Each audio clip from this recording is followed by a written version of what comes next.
Hello, my name is Lee Presser. This is my show. I speak frequently to very interesting people. Some of these conversations are so exciting, so intellectually stimulating, I thought others might like to listen in. This is the reason we started recording Conversation with Lee Presser. Welcome to Conversation with Lee Presser. My guest today is Mary Lamie, Deputy Director of Highways, Illinois Department of Transportation, Region 5.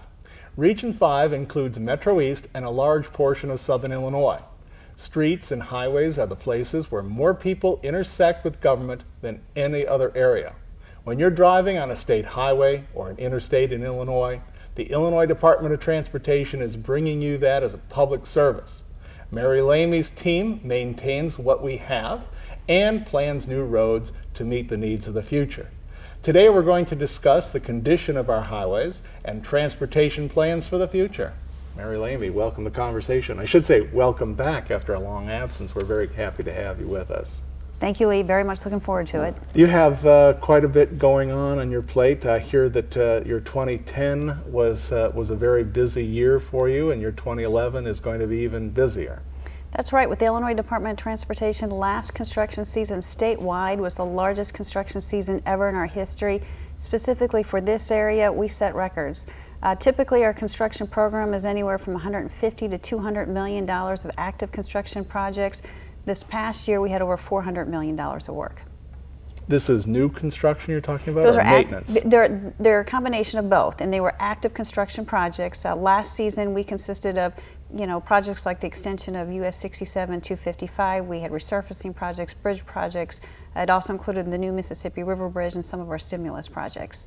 Well, let's start breaking some of this stuff down. You started with 255 and 67. Talk about what was and what you hope it's going to be in the end.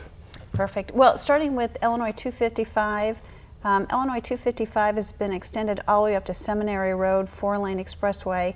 The last piece of 255 is under construction. Now, Seminary Road is in, just tell people what town that's in. Like near Godfrey and Alton. Okay, fine. And the last piece from Seminary Road to US 67, which is just north of Alton, that last final piece is under construction. Completion of the section from Seminary Road to Hummert Road will be completed later this year, and then it'll be extended up to US 67 by late 2012. And then from that point to New Delhi, that section of US 67, and again that'll be a 4-lane expressway section, that has started construction, and that work will be completed 2012. Now that piece was funded with the Governor's Illinois Jobs Now program, and then the other section of 255 was funded with state funds. And what are we talking about in terms of dollar value on all of this? For the pieces that are under construction, you're probably anywhere from, say, $40 to $60 million of construction work just on those pieces alone.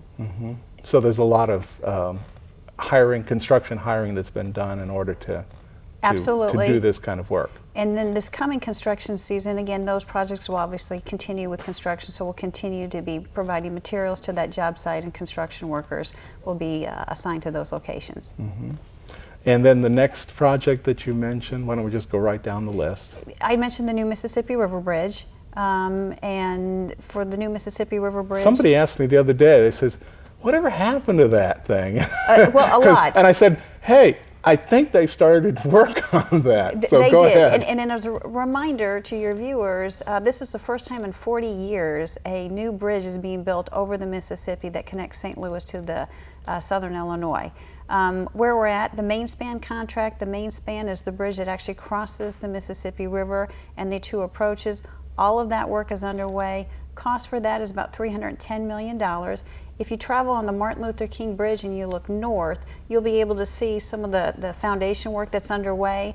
The first piece that's underway is we built coffer dams in the river. We've got 2 coffer dams in the river where the pylons will be constructed. Tell people what's a coffer dam. Coffer dam is a metal enclosure. It's a box that we built in the river, and once we built that, we pumped the water out, and then we're able to pour the foundation.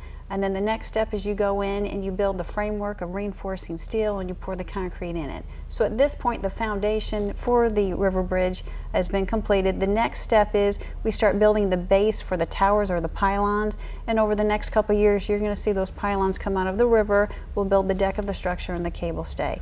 On the Missouri side, the Missouri approach is under construction. MoDOT plans on moving forward with the 70 interchange sometime this year. And then moving to the Illinois side, we've got about 26 construction contracts that will be let. Of the 26, 14 have already been let and are underway.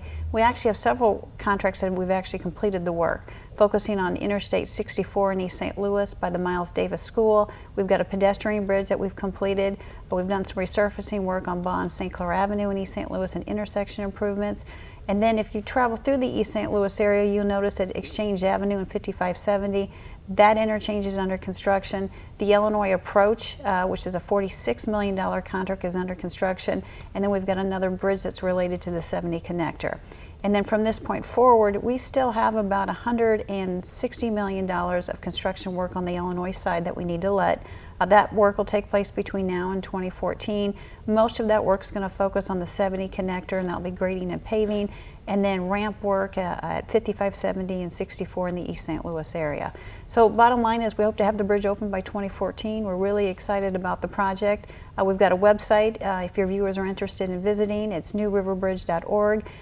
If your viewers are interested in having a field review of the river bridge, you can go onto our website and get information. We schedule one day out of the month for a field review that reviews over on the Missouri side. Usually that date fills up pretty quickly, so I encourage everybody to do that. Over the next couple of years, there's probably going to be a little bit more to see. Right now, again, you can see where the Coffer Dam and the foundations are being built in the river. You guys doing like movies or photos of this? I've seen in the past where you see some project just rising up until its completion. We do. It's my understanding we have somebody taking video of documenting the progress of the project. Also on our website, we've got construction cameras that you can actually go on a daily basis and see the construction ongoing. Now the design of this bridge, is this similar to the bridge that was built in Alton, the Clark Bridge? Both bridges are cable stay bridges. This bridge is significantly larger than the Clark Bridge. It's considered nationally significant. The main span is approximately 1,500 feet in length, and the pylons themselves, I think, are 600 feet in height. Mm-hmm. Like I remember back in the early stages of this, you could put the whole Clark Bridge like basically That's on correct. the deck. Yeah, both of them are beautiful, but as far as order of magnitude, this new bridge is significantly larger than the Clark Bridge, so we're really excited about it. Now I remember years ago, I'm talking back even in the 90s, there were studies that were done that said that by X date, there's going to be wait times to get onto the Poplar Street Bridge that were just going to be enormous, and we're approaching those dates that were way off in the distant future then. Do you find that you currently have those kind of wait times, or because the economy slowed down or something's changed that you've not had that kind of increase? We've noticed that over time, the delays are increasing, but more importantly, whenever there's an incident on the complex on Poplar Street Bridge or any of the bridges crossing the Mississippi River, the backups that we have are just incredible because, again, we don't have that redundancy or the interstate. We only have one interstate movement across the Mississippi River at that point, 3 interstates crossing at one point. It's only one of 2 locations in the entire nation where you've got that situation. So the purpose of the river bridge is obviously to help ease the congestion that we've got, and more importantly to help with the safety aspect as far as reducing crashes. Now this the new intersection coming from Illinois into Missouri will intersect Interstate 70 going, I guess, going west. Is there going to be any connection to 70 going east as well? What am I trying to say here? We'll have an interchange at 5570, 64, right, and that will provide movements from both 5570 and 64, and that's where we're calling it the 70 connector. The 70 designation on the Poplar Street Bridge, after we open the new Mississippi River Bridge, that 70 designation is actually going to be moved to the new River Bridge. And so Poplar Street Bridge will no longer be considered Interstate 70. The new River Bridge will have the 70 designation. So if you're in Illinois and you're traveling in East St. Louis at that interchange at 5570, 64, you will have direct access onto Interstate 70 at that point, which will take you to the new Mississippi River Bridge. Are they going to correct that huge curve going to 40 or to 55 and 44? On the Missouri side, do you know? At this point, that's not included with the scope. We know it's a priority from MoDOT, and I know it's something that they're certainly considering. Yeah, I know that's not your area, but that's a real problem area because trucks have to slow down nearly to 15, 20 miles an hour, and that all by itself creates backups in that lane. Okay, so now we've covered the Mississippi River Bridge, which we hope will be ready to go in 2014. Probably will be. What else have you been working on or going to be working on? Specifically in Madison County, we've got a series of interstate rehabilitation projects scheduled on Interstate 55.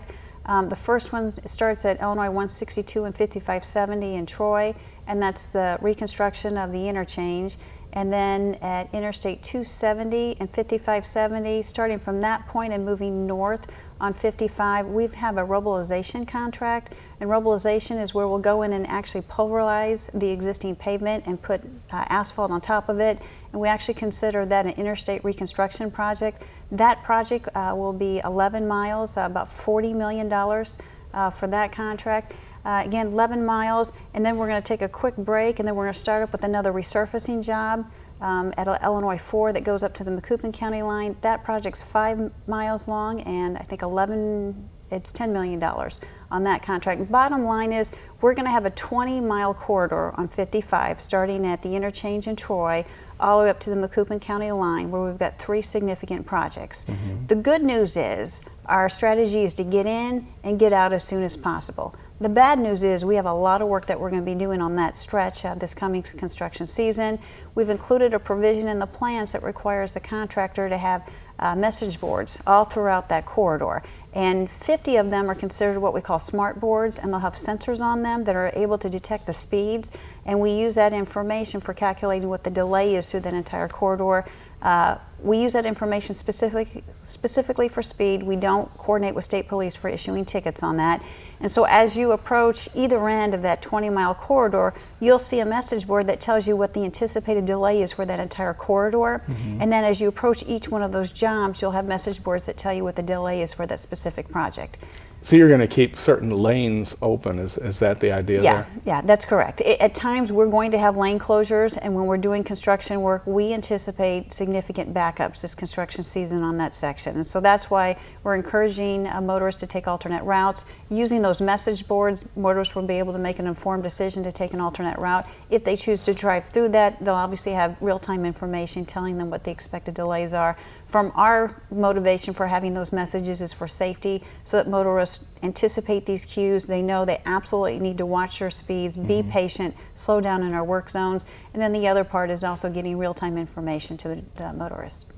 I noticed you used the word asphalt instead of concrete there. There was, in the early days of highway construction, the war between asphalt and concrete. What's the status of that now? You're using asphalt. Are you finding that that's a better product to use for highways? Each location we take on a case-by-case basis, and we do what we call a mechanistic pavement design, where we do a design and we evaluate both types of pavement. And at the end, we look at what the costs are, both for construction and then future work and maintenance.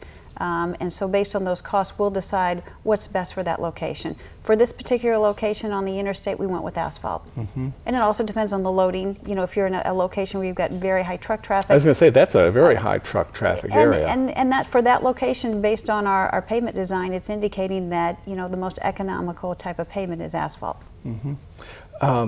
Before we went on the air, you and I were talking a little bit about building roads to higher standards. I had said that I would like to see our roads being built more to a 40, 50-year standard, whereas currently they're being built closer to a 25-year standard. What is the difference, what is the difference engineering-wise, and what's the difference budget-wise between those? One of the other things you have to look at from an engineering perspective, is it feasible? And that's when we're looking at the pavement designs based on the additional cost.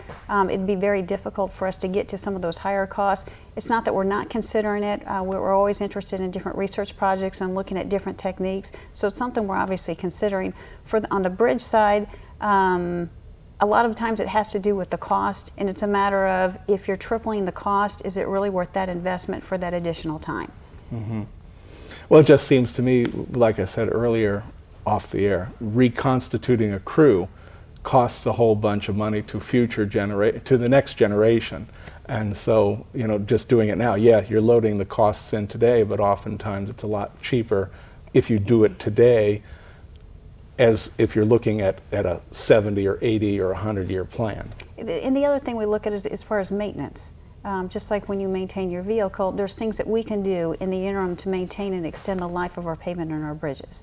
Now, I've heard, and correct me if I'm wrong, that if roads are maintained correctly, that you really can keep the maintenance costs way down, but if you let a road go as much as 3 years past its maintenance point, that your costs increase by as much as 50%? Yeah, that's correct. Or if you look at our bridges, there are things that we can do as far as sealing on the concrete of our bridges to, again, extend that life. The other thing is when we start to see some deterioration on the superstructure, the top part, the deck portion of the bridge, a lot of times we can go in and program in advance, say in year 15, 16, or 17, let's go in and make some repairs to that for a minimal cost, and that will again extend the life of the bridge. If we choose not to do it at that time, and you wait, say, 20 years and don't do any maintenance, you're then looking at trying to replace the entire structure. Mm-hmm. And same thing with our pavements. There are things that we do, we'll have like a crack and seal contract where if you develop cracks in your pavement, if you go in and seal it to prevent the water from infiltrating into the pavement, by doing that, you're obviously extending the life of the project. Again, just like with your vehicle, if you choose not to do that during those key points, it will deteriorate at a certain point where you're not going to get anything out of those maintenance efforts, and you'll basically be at a point where you're going to have to do a major reconstruction. Mm-hmm. Is there an estimated lifespan of this new bridge? It is, and I don't know if it's 50, or I don't know, I want to say it's 100 years. But I'd have to confirm that. And the Poplar Street Bridge, when it was built, what was that also? I don't know what it was designed. I know it was built in 1966, yeah. So it's about 45 years old. And again, the Poplar Street Bridge, again, we're in a maintenance mode with the Poplar Street Bridge. Mm-hmm. I don't think people really think about that. You know, it's like when you build a road, people, oh, well, it's just going to be there, and they don't, excuse me, they don't seem to understand that it's like your house. You got to keep painting your house and mm-hmm. keep maintaining your house, that the roads and bridges continuously need to be upgraded by you at IDOT and over in Missouri at MoDOT. Otherwise, these things just don't function well. Yeah, that's right. And with all the budget issues that all the DOTs and all the states are facing, this is the time to absolutely focus on that to, again, extend the life so we're maximizing the dollars that we receive. Mm-hmm. Yeah, this program is also shown in Missouri as well as Illinois. And over there, they have some very severe budget problems, which luckily you don't have. But because of that, I'm a little concerned. They finally got the highways fixed over there, which had been in very poor condition, and I'm hoping not to see them start going backsliding. You mentioned Madison County. What about St. Clair County? What's going on in St. Clair County that you're working on? You know, actually the Mississippi River Bridge, all of that work is actually in St. Clair County. And so we obviously have the River Bridge, which is $670 million. Well over $200 million of the River Bridge is focusing on St. Clair County. The other thing that's worth mentioning is with the Governor's Illinois Jobs Now bill, it had included funding for a portion of relocated Route 3 in East St. Louis. Mm-hmm. We received $60 million for a new interchange at the 70 connector that's obviously related to the River Bridge, and then also funding for the 4-lane expressway section of relocated Route 3, which is about $40 million, and that takes you from the 70 connector to River Park Drive by the Casino Queen. That's in our multi-year program. We're hopeful that that's going to go to construction in the next couple of years. From our perspective, relocated Route 3, it's separate from the River Bridge. If you think about relocated Route 3, and if you're trying to make the north-south movement, say from Granite City to Sauget, relocated Route 3 is a 2-lane facility in the East St. Louis area. You've got low-speed, sharp curves, and then you actually jump on and off the interstate system. So from a transportation perspective, we don't think it's very efficient. With the Route 3 project that we're slowly building in pieces and parts, that's going to be a great connection as far as that movement from north-south, and more importantly, it's going to have direct access to Interstate 70 and the new Mississippi River Bridge as far as enhancing mobility throughout that entire area. Mm-hmm. You know, it suddenly dawned on me, we've been talking about, motor traffic, but in fact, IDOT has responsibility for certain public transportation facilities as well, don't you? There's much talk about high-speed rail between the St. Louis and Chicago, so that corridor there. Are you familiar enough to be able to talk about that? You know, it's one of the top priorities for Governor Quinn. Both Governor Quinn and our Secretary Gary Hanig have been instrumental as far as competing for those dollars, working with Secretary Ray LaHood and President Obama. More specifically, when some of the different states said they were not interested in the high-speed dollars, our state was first in line as far as receiving those. Right now, we have the funds to provide the high-speed rail from the Chicago area to Alton, which means the trains will be able to travel at 110 miles per hour on average. And I think their goal is to have that in place by 2013 or 2014. From my perspective, they're moving at a very aggressive pace. I think that's great, and obviously the next step is to consider the bullet train. I don't know if that's going to happen anytime soon, but the fact that we're at least moving forward with the high-speed rail, I think is another great step as far as helping us out with transportation. That's a big deal. I mean, changing over to a higher speed rail, that's a really big deal. Are they going to be using current road beds, or are they going to be using new right-of-way? They're going to be using the existing Amtrak rail, and they're just making spot improvements, intersection improvements, so that they can go ahead and increase their speeds. And for somebody who lives in this area like myself, that difference in the savings, sometimes that's going to be the difference as far as, do I drive to Chicago or do I take the train? And I would imagine once we get to that point where we've got the 110 speed limits or speeds, and you start shaving off some of the time for that travel time in Chicago, again, it's going to encourage that ability to move or to travel to the Chicago area, and rather than driving your vehicle, you take advantage of Amtrak. Or rather than go over to Lambert and fly up to Chicago too. Exactly. That way you don't have to go through the airport hassle over there, which a lot of people, including me, don't want to go to the airport anymore. So, but you also mentioned the bullet train. Is this something that's actually being thought of, or that's just like a nice to have way off in the distant future maybe? You know, that's probably where you're exceeding my expertise. Okay. I think it's in the feasibility phase, and I know the dollar amounts are very significant, and it's something we're obviously considering. The first step to get there is going through this process with the high-speed rail. And what else is IDOT responsible for besides the public transportation and highways? We also have a Bureau of Aeronautics, and so any of the federal funding for our airports in the state of Illinois, we've got a Bureau of Aeronautics that's administered out of our Springfield office. So that's not you? I'm Division of Highways, yes, and I report to the Illinois Department of Transportation. And for Department of Transportation, like you mentioned, we not only are just roadways, we also have rail and aeronautics. So what else do you, nice to have, back to highways, nice to have, what would you like to dream about maybe accomplishing? This is an easy one. We're very excited that the river bridge is moving forward, but at the same time, we've got other priorities in our long-range plan that we'd like to consider. And that next priority for Madison County would be adding lanes to Interstate 270 and start evaluating the condition of the river bridge at 270 over the Mississippi River. And so for long term, that's where we need to start focusing as far as finding the funds, competing for the funds at a state and a national level as far as adding lanes to 270 and the consideration of possibly replacing that bridge. It took us 20 years to get to construction for the bridge that's under construction. For 270, if it's a 20-year process, we need to start that process now. The other thing I want to mention is, in that spirit of thinking ahead and trying to provide 6 lanes on 270, we've got another very significant project that we're going to be letting this spring, and it's a new bridge at 270 at the Chain of Rocks Canal, $100 million construction contract that we're going to let this year.